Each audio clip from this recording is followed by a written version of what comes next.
Hello my friends, it's the Game Boy Geek here. Today we're going to be building some cities, but we're not doing it all on our own. We're actually working with people to our left and to our right. But we're also competing against pretty much everybody in the game too, including the people we're working with on some of our cities. We're taking a look at this very interesting tile laying city building game. It's a drafting game called Between Two Cities.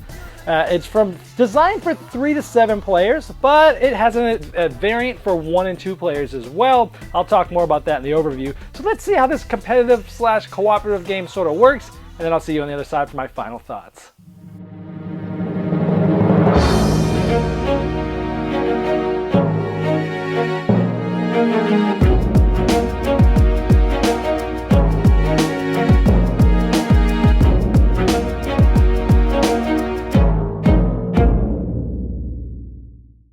At the beginning, you'll select one of these city tokens. So we have, Rome and St. Louis and maybe Tokyo and Paris and some other ones.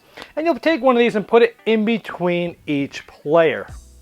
Now there's a randomization that you can use to seat everybody around the table. For example, you shuffle a bunch of these cards and you draw one, and you'd sit in birthday order from January to December in clockwise order, or maybe alphabetical by city of birth, or maybe by last letter of first name, or maybe shoe size. And I think there's tons of these, 15 I think, ways to randomize who you're sitting next to and who you're working with in the game. So in this case, there's 4 players. So we have Rome, Tokyo, Paris, and let's just call that Denver from the Rockies. Now, the players are going to be sitting like this. There'll be a player here, and this is just a player aid that they have for scoring, but it just helps you see where they'd be sitting. You have a player here, player here, player here, player here. In between each player are those tokens. So for example, these 2 players are going to be working on this city of Rome. This player is going to be working on this player with Tokyo, and so on and so forth. So for every one person, you're going to be working on 2 different cities, one to your left, one to your right, and you'll be working with that player on the right or the left to build these cities. So every 2 people are building 1 city, but you'll be building 2 with 2 different partners. Now the game's played over 3 rounds. In the first round, everyone is going to grab randomly 7 tiles from the box. There's a ton of things here. This is the actual box of the game. Throw them in, you draw 7 tiles. Now here's the 4 players. They would be holding these tiles, looking at them. They wouldn't be down the table, but I'm just kind of showing you the orientation. So you would secretly look at these 7 tiles, you'd select 2 of them. So let's say I've selected these 2, I would put them face down in front of me, and to signify that I'm done in the first round, I'll take the rest of the stack and I'll put it underneath the city to my left. That's how we know when everybody's done, is everyone has a stack of tiles underneath all the cities, and everyone has chosen their 2. Once that happens, everybody simultaneously reveals which 2 city tiles they've actually chosen. So now that they've been chosen from all 4 players, they get to decide what to do with these tiles. So this player is going to look at these 2 tiles and they're going to figure out, well, which one do I want to go to this city and which one do I want to go to this city? Especially looking at what this player has, because they know that one of these is coming to this city. And we look at this player because we know that one of these is coming to the city. So this time, these 3 players are all sort of talking with each other. Hey, I have these, I was thinking of putting this in this city. Well, I was thinking of putting this in this city. Well, okay, that doesn't work so well, so maybe I'll take this and put it over here. So you're always working with your neighbors, trying to figure out which one to put in each city. So eventually, what will happen is you'll pick one of them, and you'll decide, well, this one's going to go in this city, and this person will decide, well, this one's going to go in this city. And so, which means this one goes here, and this one goes here, and everyone will do that. So one of the 2 tiles is on your city to your left, and one of the 2 tiles is on your city to your right. And so after the first selection and placement of the first 2 tiles, it might look like this. We've got the 4 cities that are in between people, and each of them have 2 tiles. Each player would take the stack from their right and grab those and look through these tiles. So now there's only 5 left because there is 7 to start, and you'll do the same thing. You'll select 2 and put the rest under the one to the left. And then each player would reveal the 2 tiles they selected again, and they would do the same thing, talk amongst and put 1 to the city to the right, 1 to the city to the left. In the end of the game, you'll end up having a 4x4 grid. So let's talk about placing these tiles. So let's say I'm going to be placing this one over here. I can't just put it out in the middle of nowhere, and I can't put it like this. It has to be adjacent to at least 1 other tile in my neighborhood. And you're going to be making a 4x4 grid. So once you have 4 going this way, you know that's the 4 sort of columns that are going to be there. So maybe after 2 rounds there, this city might look like that. Or another one might look like a perfect square. Now for the last part of the 3rd round, you'll do the same thing. From your right, you'll pull the 3 tiles, you'll look at them, select which 2 you want, and then you'll discard the last tile because there'll be 1 left. At this point, everybody just throws it face down on the board that just keeps track of all the discards. So at the end of the first of the 3 rounds in the game, each city is going to have exactly 6 city tiles in it. Then we move to round 2. In round 2, everybody takes 3 duplex tiles. Essentially, it's 2 tiles sort of together in 1 tile. You'll take 3 of these, and again, you'll select 2 of them, one to place in each city, one on your left, one on your right, and you'll discard the other one just like we did previously. Now, when deciding which of the 3 duplex tiles to keep, some of them go left and right horizontal, and some of them are vertical. And this may really depend on what you're trying to do and what your city really looks like at this point. And for example, since I already have 4 columns here, I couldn't put this here because this is already starting a 5th column. And remember, it's going to be a 4x4 grid when you end, so you have to make sure that these don't overhang. You can never place a tile on top of a tile, and you have to make sure that wherever you're placing it, it's not going to go outside of a 4x4 grid. So maybe I place this tile right there for this one, and that would be the end of round 2. Now the final and third round is pretty much the same as the first round. Everyone's going to draw 7 tiles from the tile bank there. They're going to select which 2 that they want to keep, and instead of putting them to the left, the ones they didn't choose, this time they're going to put them to the right. And then next time, at the beginning of the next round, they're going to draw from their left. So it's the same as the first round, except the order of which way you're passing is different. And so just like the first round, you'll have 2 tiles. One of them is going to be put here by you. One of them is going to be put here by another player that you talk about. You'll do this 3 times so that there are 6 more tiles. And so at the end of the game, you'll have a 4x4 grid. It might look something like this when you're done. And so here we have the Rocky Mountains here. And so each one will have the token that their city is, and it will have a 4x4 grid. And then one at a time we go through scoring. Now the player aid helps you go through scoring because it has the order of which you can go through. And also all the tiles themselves have this information on it so you know how they score. So let's talk about these tiles and how they score, because this is really the main point of trying to win the game. The first ones are these shops. Now these are the shops, okay? And then as you can see on the tile, what happens is however many you have in a row, either this way or up and down, as long as they're touching like this, I have 4 in a row. And because I have 4 in a row, I would score 16 points. If I had 3 in a row, there'd be 10. 2 in a row, there'd be 5. If I had just 1 off, it'd be 2. So you get the shops, you want to put them in a big line. In this case, I would have 16 points for this city. And so we would have the other logo of this and would go to 16. Now, I want to show you that this board actually has 2 sides. One side goes 1 to 10, 11 to 20 in that direction. And this one has a snake where it goes 1 to 10, 11, 12. So you get to choose which type of board you like here. So this would go to 16 like that. And you would do that for all of the cities that are in the game. And then we go to the second one. We go to factories. In this case, I have 2 factories. And the factories are basically, if you have the most factories in the game, you'll get 4 points for each one. Second most, you'll get 3 points for each one. Other than that, you'll always get 2 points for each one. So let's say I had the second most factories in the game, or at least tied for second most factories. I'd get 3 points each, so this would get me 6 points there.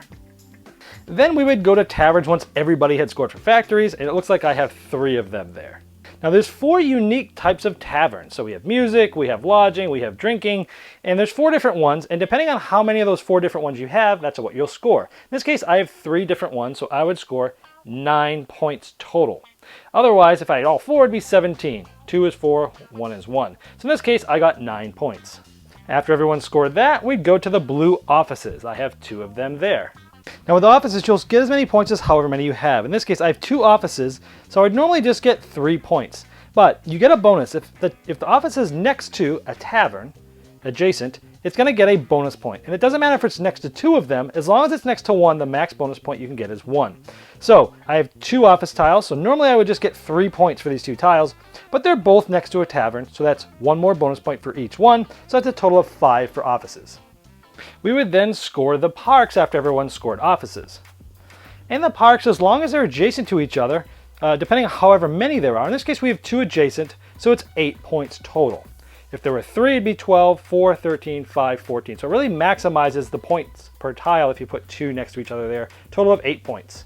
And after everyone scored that, we go to houses. Now houses are different. You get, each house is worth 1 to 5 points depending on how many different other symbols you have. Because there is 1, 2, 3, 4, 5 other symbols.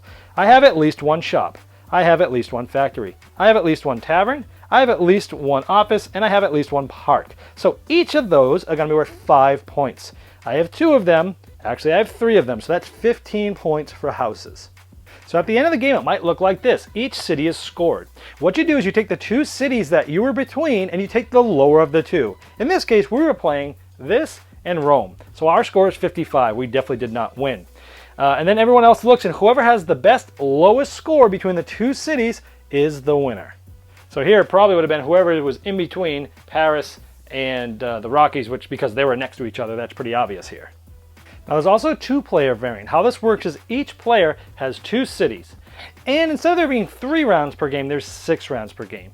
And the rounds act the same as a normal game. You'll take 7 tiles randomly, you'll pick 2, and then instead of passing to the next city, you just pass them to the other player, and these go back and forth until the first round is gone. But then you do it again the same way. After that, you then move to the round where you're taking 3 duplex tiles just like before, and then you do that again.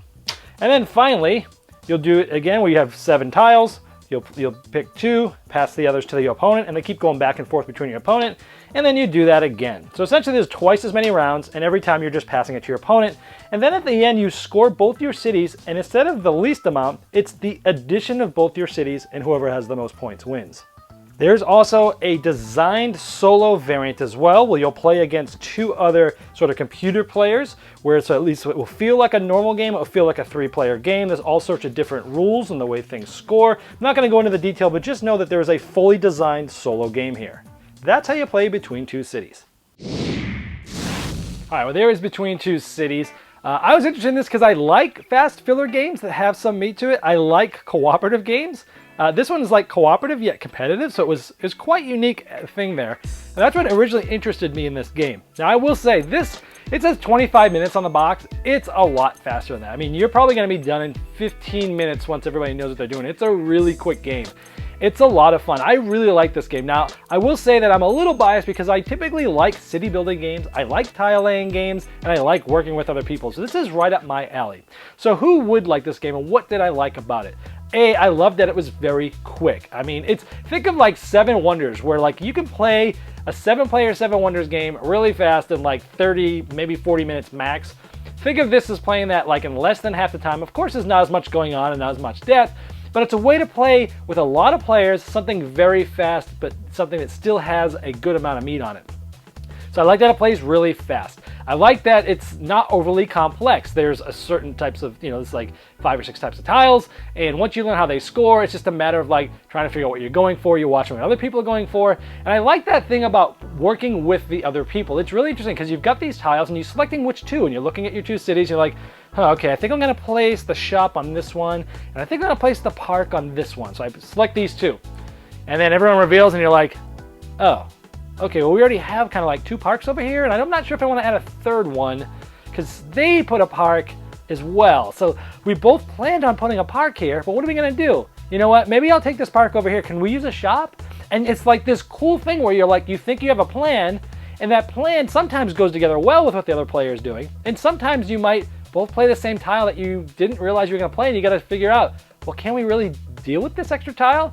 Or should I like swap it around and, sorry, I got to do this for ours, but it'll still be okay, and you're trying to, this little negotiation thing there. It's really interesting. I love that, working with somebody, but yet you're working against them on your other city. For me, it was a fascinating concept. I love that working together thing.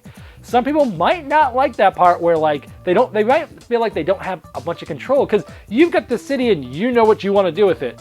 And then you flip it over and your other partner has a different idea for where they want to take the city. And there can be a little bit like, oh man, really? Oh, we shouldn't have done that. And some people just want to build their own thing. They don't want to build with somebody else, and somebody might not like that. More on that in just a moment. Don't turn it off if that's you, because there's a solution to that. So overall, it's quick, it's fun. I love the cooperativeness. The scoring is really cool. Everything is so well balanced that the games are going to be super tight. I mean, they're going to be, even from like the highest to the lowest scoring city, once you've played it a few times, everyone's experience, I mean, it's going to be within like 4 or 5 points from top to bottom probably. Now, so overall, the main game's awesome. It's fast, it's quick. I love how they randomize who you sit next to, because you're going to want to play this more than once. This is one of those games you're playing like, oh, let's play again. Oh, let's play again.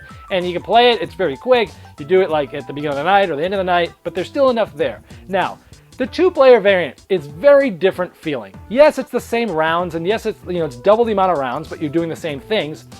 But it's very different because it's just you versus them, and you're taking the tiles, you're taking 2, and you're passing it to your opponent. So it's a lot more strategic, like I'm trying to screw you, I'm trying to take what you really want, but at the same time I'm trying to keep what I want, and you both go down these paths. And it's very combative, and it's much more in your face, and it's much more cutthroat, but you're working on your own thing. So even though it's like the same game, they actually feel like two separate games. If you liked Tides of Time from Portal games that came out this year, you're gonna love this two-player variant. In fact, I even like this two-player variant even more than the game Tides of Time itself. It's the same amount of time, but I feel like this one gives me some more to it. So if you only want to focus on your own thing, I think this game warrants a purchase, even if you're only going to play it two-player and you don't care about that working with somebody and against somebody type of thing. Some of the people I played it with actually preferred the two-player because they want to build their own thing. I like the cooperative method, but I can also play the two-player method. I'm glad it's both there. Feels like two completely different games, even though it's the same game. So if you like combative, play the two-player game. If you like the interesting cooperative and play with a lot of people, awesome game. Great production quality, great artwork. Even like the park tiles, they're the same, but they have different artwork. Little touches, great job. Overall, a great filler, one that I highly recommend, and that's Between Two Cities. So I'm going to try something new here. Anytime I have a game, and I'm going to keep it in my collection, which doesn't happen very often anymore. You may not know that I'm also a saxophone player, music producer, and do a lot of things around music. So I thought in a creative, personal way, I'd like to give a sort of an exclamation point when I am going to keep a game, and we're just going to call it the Game Boy Geeks Jam. And I'll do this on my saxophone anytime I keep a game. Here's one for this one.